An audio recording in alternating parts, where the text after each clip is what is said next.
주사파하고 페미니즘, 그 인간이 그 인간이라는 거예요. 예, 그래서 보니까 아주 재미있게 잘 오늘 강의를 해 주실 것으로 기대가 됩니다. 우리 유재일 사무총장 소개합니다. 안녕하세요. 아유, 제가 이 마스크 벗고 싶어요. 보면서 여러분들하고 교감을 하면서 하면 더 좋은데, 이놈의 마스크 지겹지 않아요, 여러분? 자, 이게 이렇게 된 사태에서 여러분 생각을 해보자고요. 우리가 백신이 없어서 이렇게 되는 거죠, 지금. 이 백신이 필요 없다라고 주장했었던 사람 중에 누가 있죠? 지금 청와대에 들어가 있는 김호란 씨라고 계시잖아요. 김호란 씨의 아버님이 기세춘 씨인데요. 통역당 전사입니다. 통역당 전사. 통역당 아세요? 이게 통일혁명당이 그러니까는 김일성이 그 남로당 재건하려고 남로당 재건하려고 이렇게 했었던 거고, 그때 네, 마이크 바짝이요. 네. 그 통역당이요. 그러니까 통역당을 보면 여러분, 대한민국 좌파의 뿌리는 어디라고요, 여러분?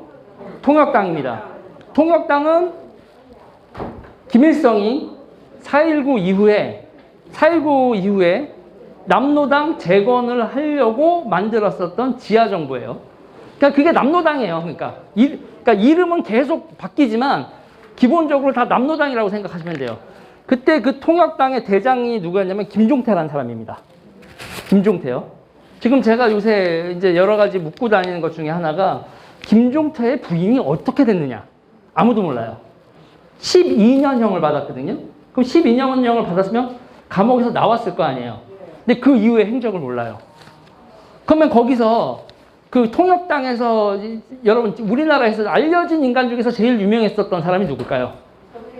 신영복이죠. 신영복이 제일 유명한 사람입니다. 그리고 그 다음으로 유명한 사람이 박성준이라는 사람이 있어요. 박성준의 부인이 누굴까요? 한명숙이죠. 여러분들 기초학습이 다 돼 있는데요. 자, 여러분 그럼 보세요. 여기서 또 하나의 패턴이 발생되는데 뭐죠? 항상 남, 여죠. 부인도 혁명전사예요. 그렇죠? 혁명전사에서 남자가 일단 대장이고, 이게 참 우리나라적인 건데, 남자가 혁명을 하면 여자는 따른다, 이런 약간 이런 게 있었어요. 자, 근데 이제 네.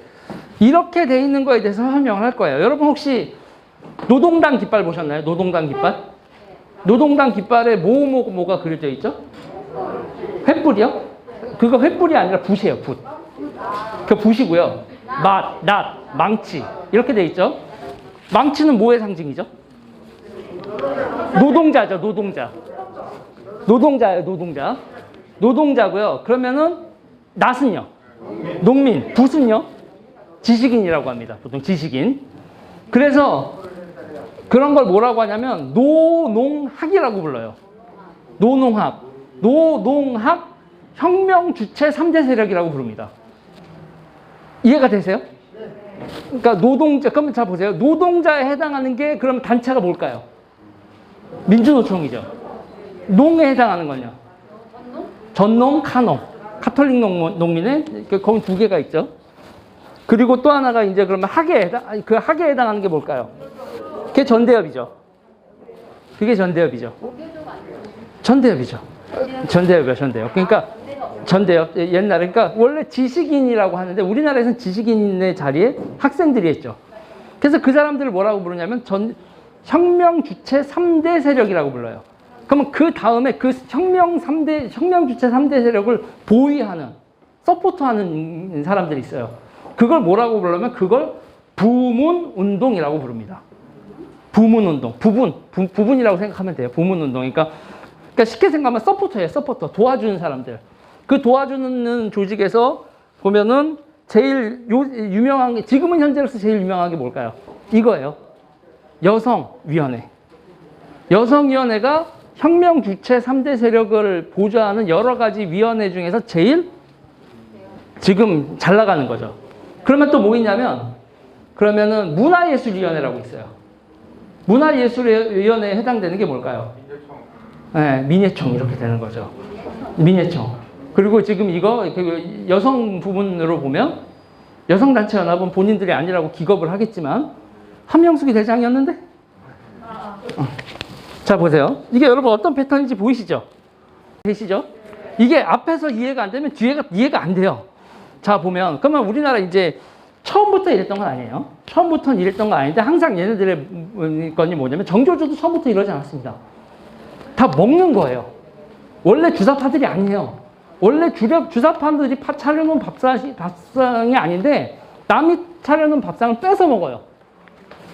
그러니까 민주노총도 원래는 주사파들이 만든 그게 아니에요. 주사파들이 몰려들어서 뺏었죠. 전교조도 몰려가서 뺏은 겁니다. 이게 이렇게 되는 거예요. 혹시 그럼 군자산의 약속이라고 하는 거 들어보신 분? 잘 모르시죠? 자, 보세요. 얘네들은 기본적으로 여러분 뭘 하자는 애들이에요? 혁명을 하자는 애들이죠. 다 지하에 있습니다. 다 지하에 있다가 김대중 대통령이 평양 가서 김정일하고 만났죠. 그 다음에 애들이 무슨 생각하면 통일이 얼마 안 남았다. 지하에 있다가 전부 다 지상으로 올라오자. 라고 결심을 해요. 그 결심을 하고 서로 지하 조직원들이 다 모여, 그 지하 조직원의 대장들이 모여서 충청도에 있는 군자산에서 모여서 맹약을 해요. 우리가 이제 지상으로 올라오자라는. 그걸 군자산의 약속이라고 부릅니다. 그럼 그 군자산의 약속을 했었던 그 사람들이 만든 단체가 뭘까요? 전국연합이라고 그래요. 전국연합. 전국연합. 그럼 전국연합이니까 전국이죠. 그쵸? 그 전국연합이면은 지회가 있을 거 아니에요. 지역마다. 그럼 여기서 정말 유명한 게 나옵니다. 그 전국연합 산하의 가장 유명한 지회 이름이 뭘까요? 경기동부연합. 경기동부연합. 이석기. 그렇게 생각하시면 되죠. 그러면 또 뭐 있죠? 인천연합. 그리고 울산연합이 있고 광주 전라연합이 있죠. 그때 전국연합에 합류하지 않고 전향하신 분들이 있어요. 그분들이 전북총련하고 그리고 서울대 주사파 중에서 일부 분들이 그때 그 전국연합에 합류하지 않고 이탈을 하고 전향을 합니다. 그분들이 뭐가 될까요? 그분들이 뉴라이트가 됩니다. 김영환 씨 이런 분들, 허연준 행정관, 전북총련, 그 전국연합에 그래서 전북총련이 빠져 있어요. 전북위원회가 없어요.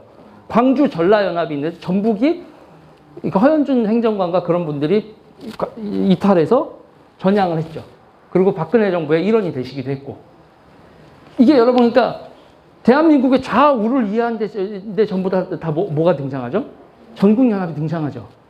왜 이런 일이 벌어질까요? 이들은 정치 조직을 만드는 선수들이에요. 그러니까 새로운 조직을 만든다, 생긴다 있잖아요. 대한민국에서 새로운 조직을 만드는 건 두 조직, 그러니까 종교단체하고 주사파들밖에 못해요. 딴 사람들은 돈을 주고 회사를 만들 수는 있는데 돈을 내는 조직은 못 만드는 거예요.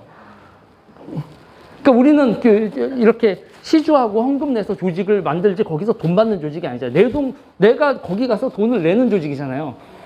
그런 조직을 종교단체 말고 종교단체가 아닌 이런 일반적인 단체에서는 주사파들이 선수인 거예요. 주사파 출신들이 그래서 선교 많이 해요. 그들이 그 주사파 출신들 중에서 선교사로 돌아서서 대박을 난 집화가 하나 있죠. 신천지죠. 신천지 여러분 있잖아요. 신천지 집회에서 무슨 노래 많이 나오는지 아세요? 사랑 두 명에 또 많이 나옵니다. 그래서 그 광주 베드로 집화 분들이 그쪽에서 그쪽 전남대 이쪽에 주사파 출신들이 일명 파수꾼, 일꾼. 그런데 그 방법이 뭐랑 똑같은 줄 아세요? 주사파랑 똑같죠.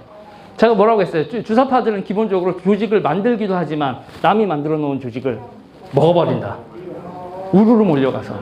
그리고 이 전국연합의 군자산의 약속을 한 다음에 이들이 지하에서 북한이 내려오면 호응해서 혁명을 하겠다고 했었던 사람들이 올라와서 그들이 첫 번째로 장악하는 게 민주노총이고, 그 민주노총 장악할 때 기존에 있었던 좌파지만 빨갱이가 아니라 북한을 추종하지 않는 좌파들이 있긴 있었어요. 거의 전멸을 했죠. 주사파들한테 박멸을 당한 겁니다. 그 사람들을 어떻게 쫓아냈을까요? 먼저 민주노동장을 만들어 놨었던 북한을 추종하지 않는 좌파들을 주사파들이 어떻게 쫓아냈을까요? 여러분 많이 보셨는데 최근에 미투. 자, 구체적으로 얘기를 들면 허영구라는 민주노총 부위원장이 있었어요. 그 사람이 실질적인 실무를 다 했습니다. 허영구 선생이. 그런데 허영구 선생이 그래서 걔네들이 뭐를 만드냐면 백인위원회를 만드는 걸 만들어요. 민주화 세력 내 성폭력 뿌리 뽑기 위한 백인위원회 만들어요. 보통 우리가 백인위원회 그렇게 위원회를 만들면 거기에 100명이 누군지 알죠. 얘네들은 백인위원회라는 걸 만들었는데 그 100명이 누군지 우리가 모릅니다. 익명위원회예요. 그 익명위원회에서 딱 찍고 허영구 제가 성추행했어라고 갈기는데 내용이 뭐냐면 회식하고 가는데 택시에서 뒤에 3명이 앉았는데 여자 둘 사이에서 추근덕거렸다. 한 잔 더 하자. 뭐 만졌다 이런 것도 아니에요. 그래서 한 여성이 내가 먼저 내리고 둘만 가게 하면 무슨 일이 있을 것 같아서 내가 끝까지 가서 아무 일도 안 생기게 했다. 아무 일도 안 생긴 거잖아요. 그런데 그 사람을 그거를 날려요. 민주노총 부위원장에서. 그리고 주사파가 민주노총을 먹습니다. 요새 그때 이제 그 주사파들한테 박살이 났었던 그때 민주노총 정책위원장 여러분들도 아실 분은 아실 거예요. 주대한 선생님. 지금 우파의 어르신 중에 한 분이시죠. 그때 주사파한테 두들겨 맞고 민주노총을 거의 뺏기신 분이죠. 이게 어떻게 되는 건지 아시겠어요? 전교조도 걔네들이 그렇게 먹고 민주노총도 그렇게 뺏고 그 다음에 이제 뭐 이런 식으로 벌어지는 거죠. 그리고 이제 사회단체들을 쭉 다 장악을 해나갑니다. 지금 여러분 택배 있죠? 택배 요새 막 엄청나잖아요. 그럼 요새 택배 노동자들 수입이 어느 정도 될 것 같아요? 요새 500 넘습니다. 500 넘고 800까지 돼요. 그런데 노동자로 조직이 돼 있나요? 요새 생긴 노조인데? 조직을 하기 시작하죠. 누가 조직을 할 것 같으세요? 주사파들이 합니다. 그럼 건설 노동자들은요? 주사파가 합니다. 이석기파가 여러분 이번에 민주노총 먹었어요. 민주노총을 먹었는데 민주노총에도 이석기 되게 싫어하는 사람들 많습니다. 그런데 보면 거기서 민주노총에서 제일 센데 뭐라고 보통 금속노조라고 그래요. 현대자동차 이런 데들이요. 대공장이죠. 대공장이면 노조원들 몇만 명이지 않습니까? 그럼 이석기가 뭔데 우리를 이겨? 그랬다고요. 근데 이석기는 어떻게 이겼어요? 건설 노동자 조직하고 택배 노조원들 조직하고 이런 게 조직되어 있지 않은데 그러니까 일명 운동권의 블루오션 있죠. 그런 데를 훑고 다니니까 사람들 조직원을 해서 기존의 대공장 노조를 이기고 민주노총을 장악하는 거예요. 지금 대한민국에서 이런 일이 벌어지는 거죠. 그러니까 많은 우파분들이 이 사람들의 실체는 어떤 식으로 행동을 하는지에 대해서 잘 몰라요. 자, 다시 올게요. 그러니까 페미니스트들은 기본적으로 이 혁명 주체 3대 세력의 부문운동이라고 했어요. 이런 말 하면 이제 누구를 특정을 얘기하면은 난리가 나겠지만 학생회장들 빨래해주던 그런 짓까지 했었어요. 학생회장들 막 도주한다. 그걸 일명 도발이 친다고 그러거든요. 뭐 임종석이나 이런 사람들이 도망을 가면 그럼 도망가면 누가 밥 해주고 빨래 해줘야 될 거 아니에요. 그런 거 여학생들이 해주고 했다고요. 이상한 조직이라니까요. 남존여비 장난 아니에요. 그래서 되게 웃긴 게 뭐냐면요. 여학생들이 총학생회장이 될 수 있었어요? 없었어요? 없었어요. 왜 그런 거냐면 지금 자기네들이 전쟁을 하고 있다는 거예요. 전쟁. 전사. 그럼 막 쇠파이프 휘두르고 막 화염병들이 날리잖아요. 전쟁터에서 전사들이 대장을 해야 된다요. 그래서 뭐를 만듭니까? 여총학생회장이라는 걸 따로 만들잖아요. 이게 지금 되게 웃기는 구조였어요. 이 사람들이 되게 여성을 존중하고 뭐 할 것 같지만 여성을 이렇게까지 무시하는 조직이 없어요. 기본적으로 자기네들의 부속품이라고 보는 거죠. 그렇게 사상적으로 되어 있고. 그러니까 노농학 혁명주체 3대 세력의 부문운동으로 해서 여성운동이었다. 그러면 이제 실질적으로 구축되는 과정을 보면 처음에 애시당초부터 여성계가 이런 건 아니었다.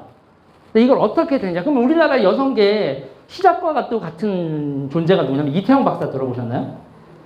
이태영 박사. 우리나라 최초의 변호사예요. 자, 그분이 변호사가 되고 변호사 사무실을 했더니 대한민국에 어떤 여성들이 많았을까요? 매 맞는 여성들이 그렇게 많은 거예요. 그래서 이분은 여성운동을 시작을 하시죠. 여성운동을 시작을 하시고 여성 인권 개선을 위해서 남자한테 버림받고 쫓겨나고 매 맞고 이런 여성들의 인권을 개선하겠다고 운동을 하세요. 그리고 이분의 운동에 결국은 유언과도 같았던 운동이 호주제 폐지죠. 여자는 남자의 부속품이 아니다. 법적 권리를 왜 아버지 돌아가시고 내가 내 남동생의 사인을 받고 내 권리를 행사하냐. 이건 말도 안 된다. 2005년에 폐지됐죠. 자, 여기까지는 아주 많은 여성분들이 공감하는, 그리고 우리가 그래 옛날에 잘못됐었어 하는 많은 사람들이 공감할 수 있는 지극히 상식적인 페미니즘입니다. 저도 그때 호주제 철폐할 때 사인 받고 막 길거리 서명하는 거 들던 자원봉사자였고. 자, 문제는요, 보세요.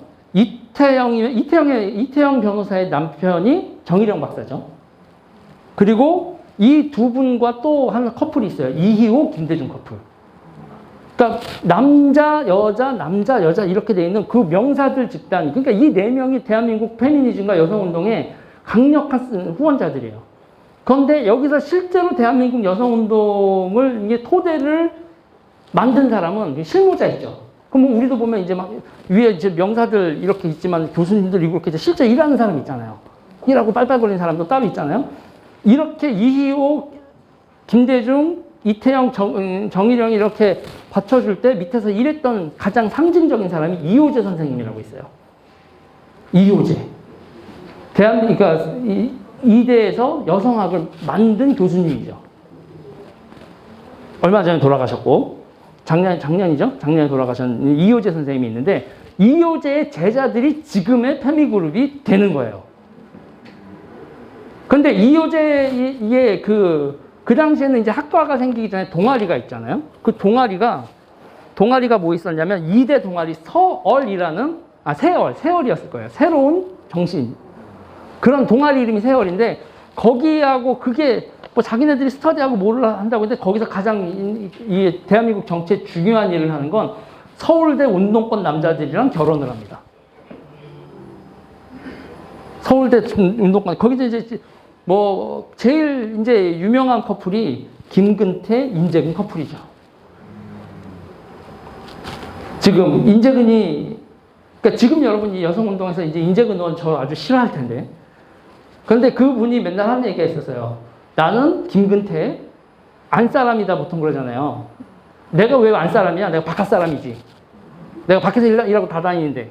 자, 근데 여기서 이게 이렇게 돼 있는데, 여기서 이제 보면 이 세월 그룹들이 나중에 여성화, 그리고 이 그룹들이 전부 다 나중에 뭐를 하게 되냐면 여성단체연합에 1대, 2대, 3대, 4대 이렇게 쭉 되잖아요. 이효재 선생님부터 시작을 해서 한명숙 들고 쭉 뭐 남윤인순까지 해서 쭉 전부 다 그 여성단체연합의 회장을 하고, 그 여성단체연합의 회장을 한 다음에 그 다음으로는 어디로 갈까요? 그 다음이 바로 여성부 장관으로 가지만 여성부 장관으로 가거나 국회의원이 되거나, 이렇게 해서 이들이 입각을 하게 되죠. 자, 이제 여기서 보면 원래 여러분 여성부는 예산 규모가 되게 작은 조직이었어요. 예산 규모가 되게 작은 조직이었는데, 이 예산 규모가 빵 뜨게 된 이유는 어느 부서에서 예산을 빼왔을까요? 어느 부서에서 인수인계를 받아서 예산을 키웠을까요? 보건복지부죠. 보건복지부에서 무슨 예산? 아동 청소년 예산을. 그러면서 예산이 1조 대 부서로 빵 커져요. 그때 그걸 해줬던 보건복지부 장관 누굴까요? 김근태죠. 김근태. 그리고 나서 자기 동생들한테 가서, 야, 봤지? 누구요? 마누라? 인재근 의원. 지금 김근태 그 의원 돌아가신 다음에 지금 그 지역구에서 도봉에서 지금 국회의원 하시죠. 부인이. 그 지역구 물려갖고. 이번에 김재수 의원이 맞대결을 다 졌죠. 그러니까 이게 지금 여러분 어떻게 형성이 되는지 보이세요? 이렇게 보이시죠? 그러면은, 그러니까 이게 어떻게 되는 거냐면, 그러니까 혁명전사의 부인들이 만든 조직이 여성계인 거예요. 그런데 여러분, 이 정부 들어서 여러분, 아까 이제 예산 빼먹고 이렇게 쭉 나오잖아요. 여러분, 예산 빼먹으려면 가장 좋은 형태가 뭘까요? 우리가. 사회적 기업을 만드는 거예요. 협동조합이나. 사회적 기업을 하면요, 여러분 이렇게 입찰할 때 제일 좋은 게 뭐예요? 수의계약이죠. 수의계약이 제일 좋잖아요. 묻지도 따지지도 않고 그냥 돈을 주는 거잖아요. 대한민국의 수의계약을 하면 안 되죠. 관공서에서 이렇게 외주 주면서 수의계약으로 물건 주면 안 됩니다. 보통 일반적으로. 그런데 사회적 기업이면 여러분 얼마까지 될까요? 얼마까지 수의계약이 되냐면 5천만 원까지 됩니다. 원래 2천만 원이었거든요. 그걸 이 정부 들어서 5천만 원으로 늘려줘요. 사회적 기업 어떻게 만들면 될까요? 사회적 기업, 하는 일이 사회적 기업인 걸 수도 있지만 전체 임직원 중에, 직원 중에 30%가 사회적 약자면 됩니다. 근데 여러분, 사회적 약자 30% 모아서 회사 운영하기 쉽나요? 장애인 여러분 모으고, 사회적 가난한 사람 모으고, 어렵잖아요. 그런데 정말 쉬운 방법이 하나 있어요. 경단녀도 포함됩니다. 경단녀도 뽑으면 경단녀도 사회적 약자에 들어가서 30%를 채우는데, 그러면 어디가 역할을 할 수 있겠어요? 여성단체들이 가지고 있는 명단이나 기타. 그러면 그 경단녀가 일반적인 경단녀일까요? 그 단체들이랑 연결되어 있는 경단녀일까요? 공고 때려요? 이렇게 아름아름해서 야, 이번에 뭐 있는데 예산 뭐 했는데 무슨 예산 받고 뭐 하는데 그렇게 사회적 기업 만들고 그리고 이제 예산을 수의계약으로 하죠. 이거 나중에 다 지금 수의계약으로 해놓고 뭐 했는데 대한민국 감사기는 그 감사 누가 해요? 지자체에서 그렇게 수의계약을 하면 그 감사 누가 하죠? 누가 해야 되죠? 그거 지방의회 의원들이 해야 되잖아요. 지금 대한민국의 지방의회 의원이 민주당 말고 어디 있어?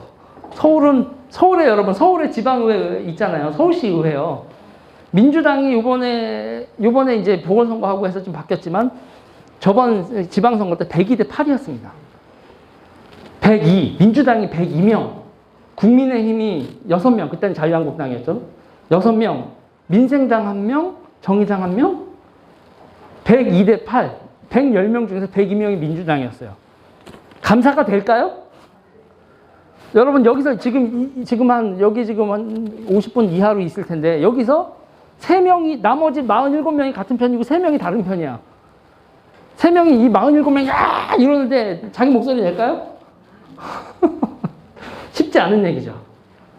지금 이 정부 들어서 지방선거가 끝나고 난 다음에 이 사람들은 폭주를 하는 겁니다. 자기에 대해 견제를 하거나 그런 게 없는 거죠. 그러면 여기서 보면 이들이 가지고 있는 이렇게 힘을 만드는 거, 그럼 목표가 제가 누누이 한 얘기가 있어요. 여성 단체가 여성을 위할까요? 자기들의 권력과 부를 추구하는 겁니다. 네? 만들면 안 된다고 했었다는데. 네. 네, 그렇죠. 그러니까 저는 여성 단체가 만들어서 여성의 권익을 이렇게 얘기한다. 그런 멀쩡하게 할 수 있는 얘기도 있다고 봐요. 그리고 동의하건 동의하지 않건 주장을 하면서 서로 이렇게 말이 될 수 있잖아요. 근데 단체를 만들어서 힘을 가지고서 도둑질을 하면 안 되죠. 그렇죠? 그러니까 제가 얘기하는 거. 그리고 이제 또 하나는 이렇게 지금 이렇게 되는 거에서 이들이 그러니까 생각을 보자고요. 그러니까 우파분들한테 제가 많이 말씀드린 건데 이건 구분해야 되는 거예요. 노동자와 노동계는 구분을 해야 돼요. 노동계는 노동자를 위하지 않아요. 예를 들면 여러분 보자고요. 만약에 그 건설 현장에서 있잖아요. 건설 현장에서 그 괜찮은 일자리 있잖아요. 괜찮고 좀 덜 위험하고 돈 많이 주는 일거리 노조가 다 가져갑니다. 그럼 노조에 소속되어 있지 않은 사람들이 위험하고 돈 적게 받는 일을 뭐라 하세요? 그 사람들이 노동자를 위하는 겁니까? 자기들의 특권화되는 거죠. 그러니까 이런 걸 좀 구분을 해야 돼요. 그러니까 지금 여기서 우리가 저는 그렇게 얘기를 해요. 자, 호주제 폐지까지 여기서 여성분들에서 중에서 2005년에 호주제가 폐지인데 호주제 폐지는 했어야 되는 거라고 생각하는 여성분들이 거의 다 할 거라고 봐요. 아닌 분 계시나요? 나는 내 동생의 사인을 받고 세대 독립을 하려면 내 동생의 아버지 돌아가시고 난 다음에 내 동생의 사인을 받고 그 세대 독립을 하고 그 다음에 아파트 거래를 하고 이거에 동의하실 분 있으세요? 그거 없을 거예요. 그럼 보세요. 2005년도에 그 호주제 철폐 같은 경우엔 거의 모든 여성이 원했고 그리고 많은 남성이 동의했어요. 그러면 여러분 어떻게 됐을까요? 조직이 거대해지죠. 그럼 호주제가 철폐가 됐어요. 그러면 할 일이 없으면 어떻게 해야 돼요? 대체 목표를 달성했으면 어떻게 해야 됩니까, 여러분? 해산해야죠. 근데 목표를 달성했는데 자기네들이 힘은 있어. 그러면 어떻게 돼요, 여러분? 없는 문제라도 만들기 시작을 해야 되죠. 그러고는 이제 그때 이제 처음으로 했었던 게 여러분 지금은 기억도 안 나실 거예요. 2005년에 호주제가 철폐되고 난 다음에 뭐로 시작을 하냐면 성희롱. 성폭력이라는 거 말고 성폭력은 여러분 가해자하고 끔찍하지만 많은 사람들한테 벌어지는 건 아니잖아요. 그렇죠? 그래서 어머하고 누구 동정을 할 수 있지만 내가 겪은 일은 아닌 거란 말이에요. 많은 부분에. 근데 성희롱은요. 성희롱은 어머 나도 겪었네.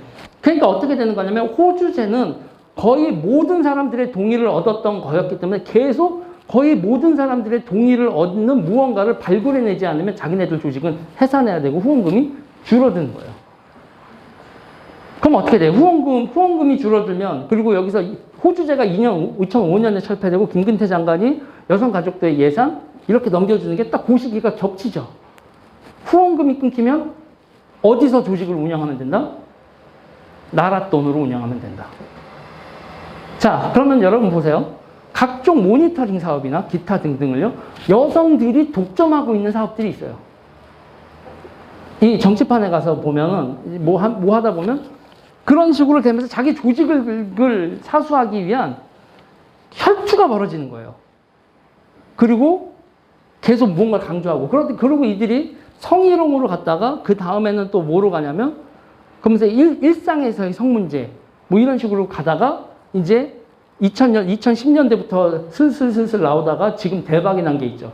미투죠.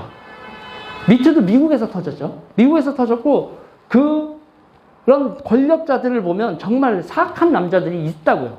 그런데 문제는 그거를 가지고 와서 진정한 목표가 그런 것들을 해결하는 문제가 아니라 자기 조직을 유지하는 방향으로 그걸 틀어버리게 된다면 어떻게 되겠어요? 그 조직에 있는 사람들 먹여 살리는 걸 하려면 예산 따오고 뭐하고 하면서 되지도 않는 일을 많이 하는 거죠. 지금 현재에 있어서의 이 문제는 그러면 여기서 이제 가장 근본적인 문제가 우리가 뭐를 하게 되면 다이어트를 해서 시대적 사명을 다하고 규모를 줄여야 되는 조직이 45만 조직이란 말이에요. 회원수가 45만 명이에요. 지금 우파에서 45만 명짜리 조직 있나요? 45만 명짜리 조직 만들고 그 45만 명, 야, 요번에 서울시 뭐 하는 거 니네 다가회 하는데, 여러분 요번에 나왔죠? 다가회 하는데도 예산을 지원했어요. 그러니까 자전거 10번 탔는데 90만 원 해서 그 중에서 절반은 그냥 잡히 뭐 사먹는 데 썼단 말이에요. 그거로 100억을 썼어요. 서울시에서. 그런 식으로 이제 어저께 뉴스가 나오고 이제 저희 단체에서 추적했었던 게 이제 뉴스에 나오기 시작을 하는데, 자, 보세요.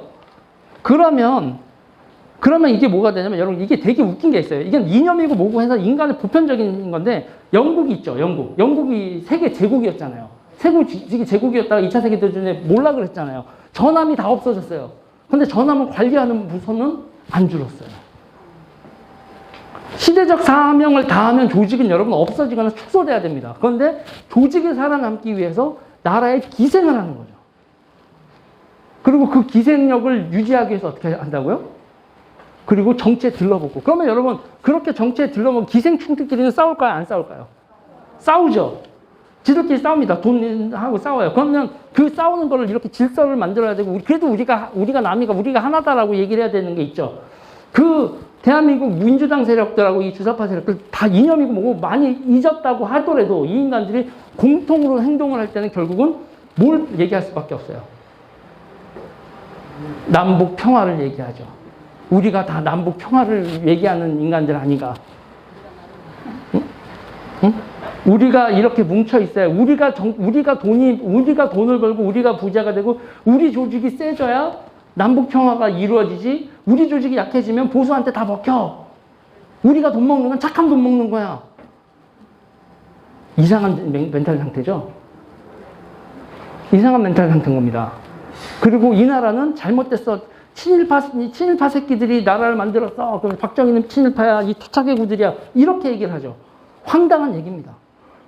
경제발전? 걔네들 되게 웃긴 얘기 하는 거였어요. 저도 이제 좌파로서, 그거로서 걔네들이랑 얘기하면서 반성하는 부분 중에 하나인데, 박정희가 아니었어도 했어.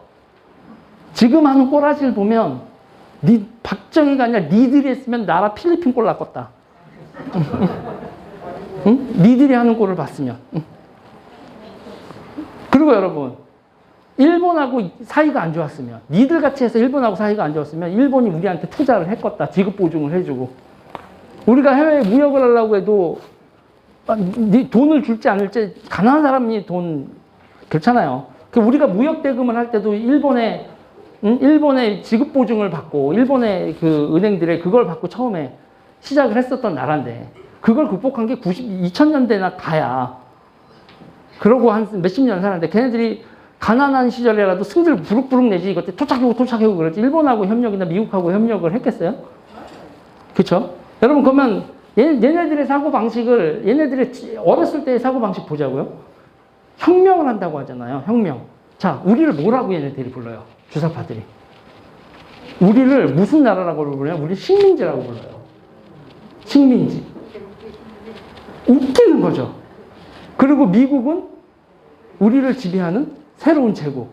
그래서 식민지라고 얘기하기가 좀 민망했는지 미국이 이걸 뭐라고 그러냐? 반식민지라고 그랬어요. 반식민지. 반쪽짜리 식민지. 그러니까 그러면서 여러분 우리가 반식민지, 반은 식민지라는 얘기잖아요. 그럼 반은 식민지가 아니라는 얘기잖아요. 식민지가 아닌 반은 어딜까요? 북한인 거예요. 그러니까 온전히 해방된 조국을 만들기 위해서는 북한에 의해서 남쪽이 해방돼야 된다라는 생각을 가진 거예요. 황당하죠. 전두환을 물리치기 위해서 누구의 힘을 빌려야 된다? 김일성 장군의 힘을 빌려야 된다. 그랬었던 생각을 했었던 인간들이 여러분 보세요. 우리나라가 여러분 누가 봐서 식민지예요. 그러니까 그때 80년대 이들이 얘기했었던 건 우리가 중화공업을 하느냐고 외국에서 빚을 가고 우리나라 여러분 박정희 대통령 때도 무역 흑자는 안 났어요. 계속 빚을 들여와서 공장을 만들고 막 이랬었단 말이에요. 그래서 그 빚 때문에 우리가 망하게 될 것이다. 우리가 돈 버는 꼴을 봐줄 놈들이 아니다. 쟤네들 우리한테 이렇게 빚으로 살찌운 다음에 우리한테 빚잔치를 해서 우리는 망할 것이다. 87년이 오면 87년, 88년이 오면 대한민국은 대공황이 오고 모든 게 다 무너지고 모든 걸 다 미국이 소유를 하게 될 것이다. 88년이 왔는데 손에 손잡고 벽을 넘어서 대한민국 무역흑자나기 시작하고 빚을 갚기 시작을 하죠. 그러니까 얘네들은 멘탈이 붕괴되죠. 그러다가 또 한 번 멘탈이 붕괴되는 게 89년에 소련이 동구사회주의가 무너지기 시작하고 91년에 소련이 무너지고 북한은 못 살겠다가 하고 그 고난의 행군이 시작하고 뭐 이런 일이 벌어지죠. 그때부터 머리가 깨진 사람들은 전향을 하기 시작을 하죠. 근데 머리가 깨진 사람들은 전향을 하는데 근데 그 북한의 그 모습을 보면서 미제 저 나쁜 놈들이 북한을 저렇게까지 만들었어 그러면서 더 이를 갈던 애들이 지하에서 10만 명이나 있었다는 거예요. 그 군자산에 약속할 때 여러분 지하에서 지상으로 올라온 사람들의 규모가 10만 명이에요. 그리고 근데 여러분 그래도 괜찮았었어요. 걔네들 10만 명이 올라왔어도 괜찮았었던 이유가 걔네들이 지들끼리만 놀았거든요. 어디서? 통진당, 민주노동당 통진당에서 지들이 이렇게 갇혀 있었단 말이에요. 저는 그래요. 박근혜 대통령이 통진당 해산을 한 건 잘못한 거다. 왜냐면요. 통진당이 있으면 통진당이 여러분 누구를 정말 미워하고 무시할까요? 민주당이에요. 자기네들은 진짜 혁명전사인데 저 새끼들은 변절자다. 그래서 있잖아요. 선거를 할 때마다 통진당과 민주당은 여러분 표를 나눠 먹는다고요. 자, 여러분 보세요. 간단한 거예요. 같은 이슬람인데도 시아파하고 수니파하고 싸우죠. 같은 뿌리의 주사파래도요. 민주당 주사파하고 통진당 주사파는요, 서로를 곱깝게 봤단 말이에요. 그게 왜 그렇게 되냐면, 왼수보다 못한 관계인 경우들 있잖아요, 우리가 보면. 자, 그런 관계였는데, 통진당을 부셔버렸어요. 해산시켜버렸어요. 그러면 거기에 있었던 조직원들이나 기타 등등도 다 잡아갔나요? 당만 없앴지, 밑에 있는 하부 조직은 그대로 남았죠. 그게 다 어디로 갖다 붙었어요? 민주당으로 갖다 붙었죠. 그러고 나서 투표 때마다 이정희도 얼마 가고 뭐 단일, 그리고 우리가 그게 있었죠. 민주당하고 통진당하고 손잡으면 저것들 빨갱이랑 손잡았다고 뭐라고 했잖아요. 그런데 이제 민주당 보고 빨갱이라고 하면 뭐라고 그래? 몰려. 그리고 걔네들은 단일화를 할 필요가 없어.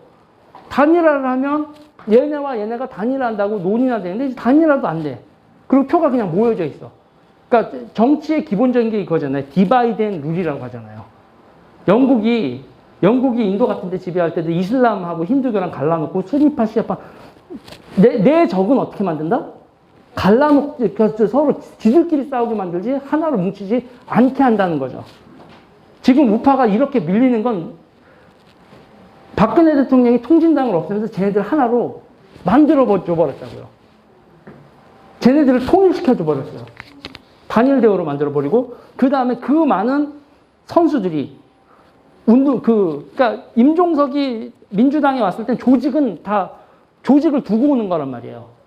혼자 꼴랑 몸만 오는 거였는데 그 몸만 꼴랑 왔었던 사람들이 조직하고 몇십 년 만에 만나고 그들이 그 조직을 하기 위해서는 어떻게 해야 돼요? 예산 줘야 되죠. 그리고 그 예산 줄 때 명분이 필요하잖아요. 그 중에서 제일 중요한 명분이 성평등, 환경. 이 두 개가 키워드란 얘기죠. 지금 제가 몇 분 정도 얘기했어요? 5분 남았어요? 자, 어떻게 돌아가는 판때기인지 아시겠죠? 그래서 저는 그래요. 우파가 약해진 게 아니에요. 갈라져 있었던 좌파를 하나로 만들어버린 거죠. 그러고 났더니 어떻게 됩니까? 그 와중에 자기 편들끼리, 우파들도 자기들끼리도 다 갈라져 있죠. 김무성 저 새끼, 유승민 저 새끼, 저 친탄핵한 놈들 막 이러고 이제 박근혜 대통령도 자기 편 중에서도 자기 적을 만들었잖아요. 그러고 나니까 100명을 못 채우는 거예요. 탄핵이 벌어졌을 때 100명을 자기 편 100명이 없이 다 적으로 만들어버린 상황. 그리고 그 이후에 우파들이 이 상황에서 이제 주사파들한테 다 먹히게 생겼다, 수습을 해야지 하는데 그 힘이 회복이 안 되고 있는 거죠. 뭐 지금 대충 이 상황이 이런 거고, 여기서의 페미니즘이라는 거에서 많은 분들이 페미니즘하고 주사파랑 상관이 없다고 생각을 하는데, 이들은 인적으로나 사상적으로나 그 계통적으로나 다 연결이 되고 한 뿌리에서 나온 겁니다. 그 주사파 뿌리에서. 여러분, 그 민주당에 있는 사람들이나 운동가들이 그렇게 이념적으로 사상적으로 그렇게 그 순수한 인간들이라고 생각을 하시면 안 되고요. 그 인간들의 키워드는요, 여러분. 그 인간들 나이가 몇 살이죠, 여러분? 50대죠? 50대면 대한민국에서 여러분 뭐 해야 됩니까? 노후 대책해야죠. 노후 대책해야죠. 메뚜기도 한철인데. 돈이에요, 돈. 돈이고, 지들끼리 질서 유지를 하기 위해서 여러분, 사상 얘기하는 거지, 난장판이에요. 그리고 생각해 봅시다. 여러분, 환경을 위한대요. 환경을 위해서 태양광을 하는데 왜 산을 깎고 거기다가 태양광을 설치해요? 그거는 뭐예요, 여러분? 환경이 아니라 돈이죠. 돈이죠. 그러니까 제가 우파분들을 할 때 좌파 인간들이 사상으로 움직이는 인간들이라고 생각을 하시는데, 그러면 쟤네들이 여러분, 북한이 돈 주는 것도 아닌데 왜 저렇게 민족해방 사상을 유지하나? 우리나라의 건국 이념은 뭐죠, 여러분? 자유민주주의죠. 자유민주주의가 뭐예요? 자유민주주의 제가 간단하게 설명해 드릴게요. 여기 스님 계시죠? 그리고 목사님 계십니다. 옛날에 자유민주주의 전에는 한 나라에 종교가 두 개가 있을 수 있어요? 없죠. 없습니다. 한 나라가, 그리고 나머지 다른 종교 믿는 사람들한테 뭐를 했어요? 죽이거나 재산을 다 뺐거나. 자유민주주의에서 여러분 자유의 리버럴의 첫 번째는 뭐냐면 종교의 자유라고 하잖아요. 그것도 종교의 자유, 종교의 자유로 하는데 여러분 그 종교의 자유 내용을 잘 보면 여러분 사유재산의 존중입니다. 종교가 다르다고 재산을 뺏지 않는다. 그러니까 맨 처음에는 아우구스부르크 종교회의라는 게 있었어요. 그때는 뭐냐면요. 왕이 개신교를 믿어요. 그리고 내가 카톨릭 신자야. 그러면 내 모든 걸 두고 떠날 수 있었어요. 죽이진 않는 거야. 종교가, 왕하고 나하고 종교가 다르다고 죽이지 않는다가 첫 번째 아우구스부르크 종교회의였고, 베스트팔렌 조약을 하면 내가 이 사람하고 종교가 달라도 내 재산을 뺏기지 않고 여기서 사는 거, 그 권리가 생긴 거예요. 여러분 그 천부인권이라든지 기타 등등도 여러분 사상으로 이해하시는데 사유재산권으로 이해하셔야 돼요. 내가 종교가 달라도 내 재산을 뺏기지 않아요. 여기 지금 여러분 불신지옥 막 이렇게 하시는 분들도 불자들의 전부 다 재산을 뺏어야 돼. 그럼 우리가 뭐야? 사상이 다르다고 종교가 다르다고 남의 재산을 뺏지 않는다. 이게 여러분 리버럴 자유민주주의 할 때 자유의 시작은 이거예요. 그러니까 사유재산이 옛날부터 쭉 있었던 거 아니야. 근데 여러분 생각해 보세요. 인종이 다르다고 히틀러는 유대인 재산 뺐죠. 사유재산 제도는요, 여러분 오래된 제도가 아닙니다. 여러분 그러면 보세요. 조선은 어때요? 사유재산 제도 존중했었을 것 같아요? 이런 역도. 그러면 역도라고 몰리면 재산 다 뺏기잖아요. 지금 우리나라에서 여러분 우리나라에서 간첩죄로 잡힌다고 그 사람 재산 뺏어요? 안 뺐죠. 그게 뭐예요? 그게 자유민주주의예요. 리버럴은 뭐냐면 종교의 자유나 언론 출판의 자유에서 기본적에서 가장 기본적인 건요, 여러분. 그러면 지금 자유민주주의 쉽게 생각하면 여러분 뭐냐면 지금 뭐 있어요? 우리 주민등록번호 있죠.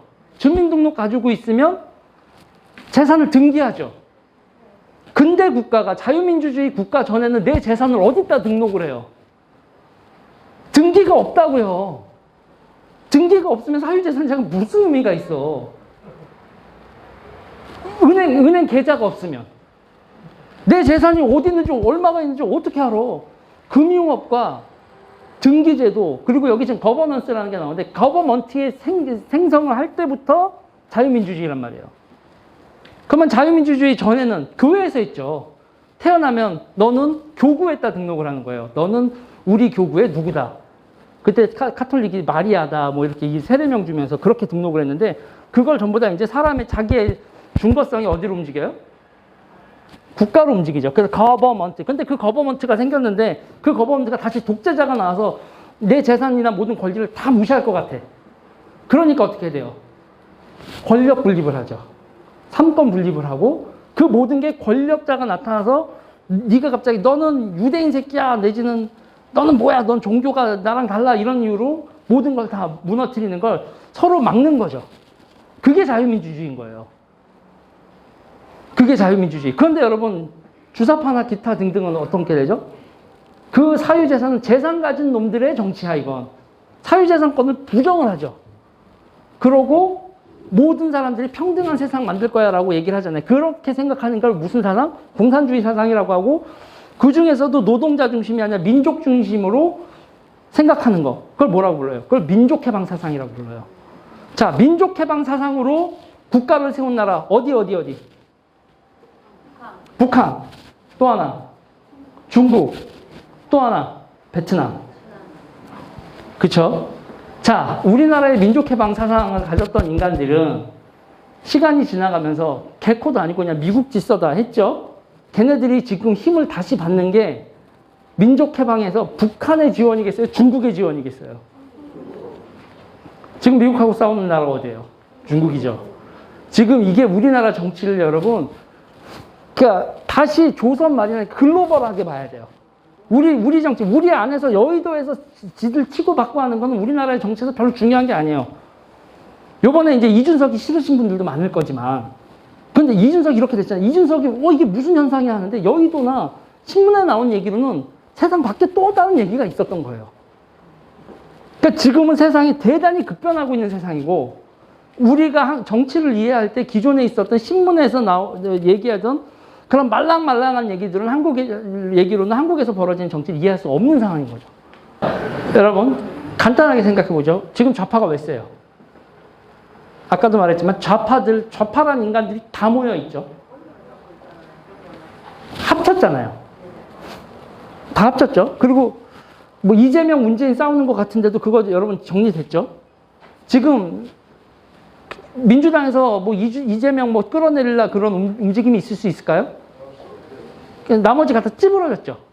이재명 상대로 미투 터진다고 일이 되겠어요? 김부선이 나댄다고 이재명이 몰락할까요? 자, 그러면 상대가 뭉쳤어요. 그러면 기본이겠죠. 그 반대편이 어떻게 해야 될까요? 뭉쳐야 돼요. 뭉쳐야 돼요. 뭉치지 않으면, 뭉쳐서 뭐를 만들어야 되죠? 이기려면? 너무 쉬운 거예요.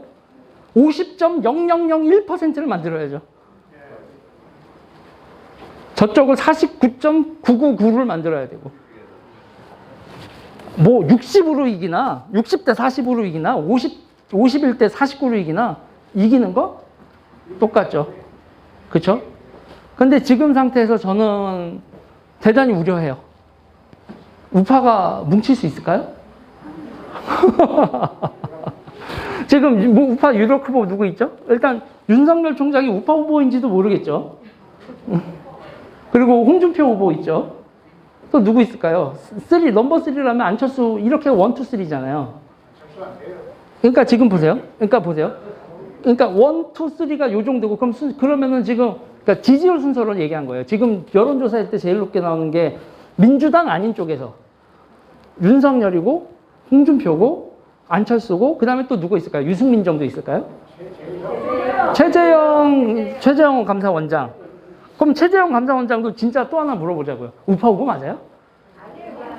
그러니까 지금 여기서 보세요. 그러면 또 하나 물어볼게요.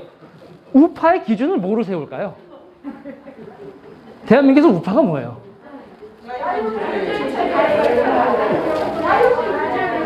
그래서 제가 얘기하는 게 있어요. 한미동맹 인정하면 우파라고 해라. 한미동맹, 그리고 나머지 자잘한 거로 얘기할 게, 한미동맹이 우파고 그거에 대해서 삐딱선을 타는 놈들을 좌파로 가면, 그러면 국민의 몇 대 몇이 나올까요? 9대 1이 나옵니다. 대한민국 국민의 90%는 한미동맹이 중요하다고 생각을 해요. 그러니까 좌파들은 절대로 자기네들의 숨기는 게 있죠. 걔네들이 어렸을 때부터 뭐를 했어요, 여러분? 미국 놈은 물러가라. 양키 고공. 반제 청년회. 응? 내 붉은 피로 미제의 억압을 끊어내리라. 그렇게 얘기했었던 게 여러분, 아직도 그 지경이고, 뭐 성형길이나 기타 등등이 미국에 대해서 반대하는 성향이 있다는 걸 사람들이 감지를 하면, 그리고 그게 주요 이슈가 되면 대선이 쟤네들이 될까요? 그러니까 지금 그러면 그럼 역으로 물어보는 거예요. 여러분들이 안철수 안 돼, 뭐 윤석열 안 돼, 기타 등등 할 때 이 질문을 하는 거예요. 당신 한미동맹 존중해? 그럼 내가 너 진짜 짜증나는 거 많지만 일단은 너희들이 합치면 나도 니들 중에서 누구 하나가 합친다고 경선을 해서 누가 대표로 되면 내가 너 찍어줄게. 그렇게 해서 찍어서 뭉쳐야 최소한 공개적으로 중국하고 미국 중에서 미국이 더 중요해라고 생각하는 사람들이 대부분의 나라에서 민주당이 삐딱선 타고 있는 거를 계속 은폐를 하잖아요. 근데 그 은폐를 하는 걸 왜 그래요, 여러분? 제가 웃긴 얘기 해드릴까요? 제가 조슈아 웡 인터뷰를 추진을 했어요. 조슈아 웡이라고 홍콩 민주화 투사의 상징과도 같은 청년이 있어요. 그 청년하고 컨택을 해서 인터뷰를 했거든요. 우파 어떤 분한테 이 청년 인터뷰하라고 하니까 뭐라고 하는지 아세요? 국회의원이? 마누라가 중국에서 비즈니스를 하기 때문에 인터뷰를 자기는 못하겠답니다. 누군지 벌써 유명해요. 자, 그리고 또 하나가 있어요. 이 세금 있죠? 세금 관련돼서 제가 추적을 하고 여성단체 막 추적을 했었어요. 그러다가 이거에 대해서 고발하자고 하니까 그러니까 자기가 대깨문들의 1.4 타겟이 될까봐 자기는 못하겠대요. 현역 국회의원입니다. 자, 그럼 보자고요. 이런 거에 대해서 그럼 쟤들이 이제 친중적이다 뭐다라고 하는 거에서 싸워야죠. 싸우고 알려야 되고 이슈화 되잖아요. 그런데 그렇게 튀어나오면 뭐라고 쟤네들은 뭐라고 해요? 이 시대에도 아직 색깔론이냐 이렇게 공격을 할 거 아니에요. 그게 두려워서 움츠려들고 있으면 싸움이 안 되겠죠. 그러면 지금 상태에서는 유력 대선 주자들이나 기타 등등이 지금은 물이 익었어요. 우리나라 언론에서는 안 나오지만 미국이나 기타 등등 해외 여론 보면 여러분 이 중국과 미국의 대립이 그냥 뉴스의 탑 1면이에요. 거의 모든 거에서. 요새 여러분 철근값이 왜 오를까요? 중국이 무역을 못하죠. 수출을 못해요. 수출을 못하면 뭐를 해야 돼요, 여러분? 경제 살리려면. 내수를 키워야죠. 내수 키우려면 우리나라 내수 키울 때 뭐 했어요, 여러분? 건설하잖아요. 그럼 H빔, 철근 이런 게 모자라죠, 전 세계적으로. 그러니까 인플레이션이 벌어져요, 가격이. 우리나라의 철근 가격이 오르는 것도 미중 패권 대결이라고요. 호주가 중국한테 철강석을 안 팔거든. 그러면 철근이 가격이 올라오죠. 그러니까 전 세계에서 주식값이 되긴 뭐가 됐건 간에 그러면 보세요, 여러분. 중국은 인구가 많잖아요. 그럼 내륙에 있어요. 내륙 개발을 하고 물건 보내려면 여러분 뭐로 보내요? 컨테이너로 보내죠. 중국이 내륙으로 컨테이너를 이렇게 좀 벌리니까 전 세계에 어떻게 돼요? 컨테이너가 부족해져요. 컨테이너가 부족해지니까 무슨 일이 벌어져요? 물류 가격이 3배가 뛰어요. 자, 미국과 중국하고의 이게 우리의 먹고 사는 거한테도 이렇게 영향이 준단 말이에요. 우리나라 요새 조선 소설 여기 지금 근처에 거제 조선소나 이런 데 화랑이에요. 왜 화랑이죠? 중국 애들이 배를 만들어서 덤핑을 했어요. 덤핑을 했는데 하자가 생겼어. 근데 이 새끼들이 배를 째. 그러니까 아예 싼 게 비지떡이네 하고 중국 거 안 쓰고 다 한국으로 돌았다고요. 자, 그럼 뭐냐면 지금에 있어서 물어보는 거예요. 이런 상황에서 중국에 대한 경계심, 미국하고 중국이 이렇게 대립하는데 중국에 대한 경계심을 가지고 그리고 미국하고의 동맹 관계를 유지하고 강화하는 거에 중요하게 생각하는 사람이면 그냥 우파로 인정을 해주면 그러면 우파가 질 수 없는 싸움이 돼요. 네. 이해가 되셨나요? 네. 간단한 게 있어요. 자, 보세요. 교회가 타락한 적 있죠? 그렇죠? 불교도 타락한 적이 있습니다. 자, 저는 이런 거예요. 페미니즘 극강계 뭔데 타락을 안 해? 시작은 숭고했으나 신성시하다 타락하는 게 한두 개야? 변집이죠. 그러니까 모든 게 있잖아요. 모든 사상이 처음에는 좋은 사상으로 시작했다가 그거로 뜯어먹는 새끼들이 많아지면 타락을 하죠. 본질은 예수님의 뜻을 따르면 석가의 뜻을 따르면 사람들이 뭐라고 하겠어요? 알고 보니 저것들 돈 뜯어먹는 거다. 페미니즘도 똑같은 거예요. 맨 처음엔 여성을 위한다라고 했지만 지금 하는 꼬라지를 보니까 누가 봐도 이건 여성을 위하는 게 관건이 아니라 니네들 간부들이 돈을 쳐먹는 게 니네들의 목적이구나. 그랬을 때 우리는 이때까지 그런 거 보면 그러면 그 사상 자체가 수명을 다한 거예요. 원래를 회복하자는 비판을 당한 그 인간들이 해야 될 문제이지 그걸 비판하는 사람들이 원래 거는 비판하지 말고 타락한 것만 비판하자 이럴 필요 없다고 봐요. 니들은 타락했다라고 손가락질하면 간단한 거죠. 이거였는데 이렇게 되는 거예요. 이건 타락하니까 그렇죠. 그런 건 이제 전략적인 판단은 많이 있겠죠. 네, 감사합니다. 자, 우리 유재일 상무님 감사합니다.